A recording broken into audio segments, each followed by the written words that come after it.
ഞങ്ങളില്ലേ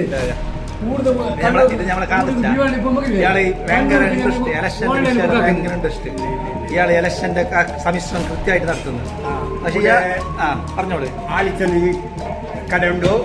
ചെറുമുറി കട അപ്പോൾ ഇരിക്കുന്നത് എപ്പോഴും ഇരിക്കുന്നത് ചായ കുടിക്കുന്നൂടെ അടിപൊളി എല്ലാം മഞ്ചേശ്വരത്തുനിന്ന്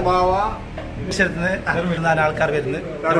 തൂമിലാണ്ട ബദരിയ ചർമുരി, നല്ല അടിപൊളി ചർമുരി. ഇപ്പൊ ഞങ്ങളിവിടെ സംസാരിക്കുന്ന വിഷയം, അപ്പോൾ രാഷ്ട്രീയത്തിനെ പറ്റിയിട്ട് കൃത്യമായി നല്ല ഇൻട്രസ്റ്റ് ഉള്ള ആളാണ് കാദർച്ച. മൊത്തം ഇന്ത്യന്റെ ഇലക്ഷൻ എപ്പോ വരുമ്പോക്ക് നമ്മൾ എല്ലാവരും ചോദിക്കുന്ന ഇയാളോടാണ്, കാദർച്ചാലോട്. ആര് ജയിക്കും?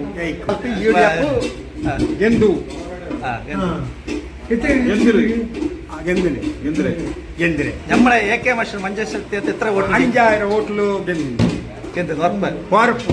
10,000 ഇല്ല, 5000 വോട്ട്. കേരളത്തിൽ BJP സീറ്റ് എടുക്കോ? BJP സീറ്റ് ഒരു സീറ്റായും പിടിക്കും. തിരുവനന്തപുരത്ത് അങ്ങോട്ട് മൂലയില്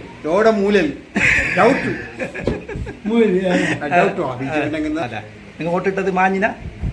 ഇല്ല, ഞാൻ വോട്ടിട്ടത് ഉണ്ടോ ഇങ്ങനെ. ഇപ്പൊ 2.5 കൊല്ലം കഴിയുമ്പോ വലിയ ഇലക്ഷൻ വരാമെന്ന്. വരോ 29. ഇത് വലിയ ബുദ്ധിമുട്ട്. എല്ലാ ബുദ്ധിമുട്ടോ ഹോട്ടലിനവർക്ക്. ഇലക്ഷൻ കഴിഞ്ഞ പാട് ചായക്ക് 25 രൂപയായി. വലിയ ബുദ്ധിമുട്ട്. എല്ലാം ബുദ്ധിമുട്ടായി. ഇത്ര 9 സിലിണ്ടർ ഏറ്റിയത്. ഹോട്ടലുകാർ എന്താക്കും ഇപ്പൊ? ഇതാ കുത്തുവച്ച എല്ലാവരും ഉണ്ട്.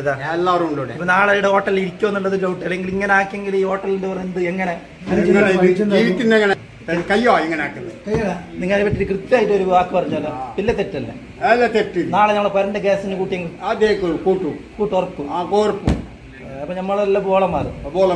നമുക്കൊന്നും അറിയാല, മലയാളം അറിയാല. നിങ്ങക്ക് വ്യാരി അറിയോ? വ്യാരിയിലല്ല നാട്ടിലത്. നിങ്ങൾ വ്യാരി ചോന്നല്ല, നിങ്ങൾ കൃത്യമായിട്ട് വ്യാരി പറയും. കുറച്ച് മലയാളം അറിയൂ. നിങ്ങൾക്ക് ഏതല്ല ലാംഗ്വേജ് അറിയും? എല്ലാം അറിയും.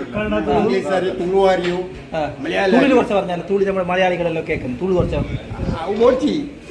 ಎಂಜಿನಿಗೆ ಅವು ಇತ ಪಾತಿರ್ನತ್ತ ಈರು ಪಣಲೆ ಎಂಜಿನಿಗೆ ಅವಿನ್ನ ಅಸ್ರಾಬ್ ಉಣ್ಣಾಪೆ ಏತ್ ಒಟ್ಟಿಗೆ ಅವು 5,000 ಚಿಲ್ಲರಿ ಓಟ್ಲು ಅಸ್ರಾಬ್ ಉಣ್ಣಾಪೆ. ഇതാണ് തുളു. ഇനി നിങ്ങൾക്ക് വേറെ കൊങ്ങിണിയ അങ്ങനെ ಕನ್ನಡ ಸಾಕು, ತುಳು ಸಾಕು. ಕನ್ನಡದಲ್ಲಿ ಮಾತನಾಡಿ.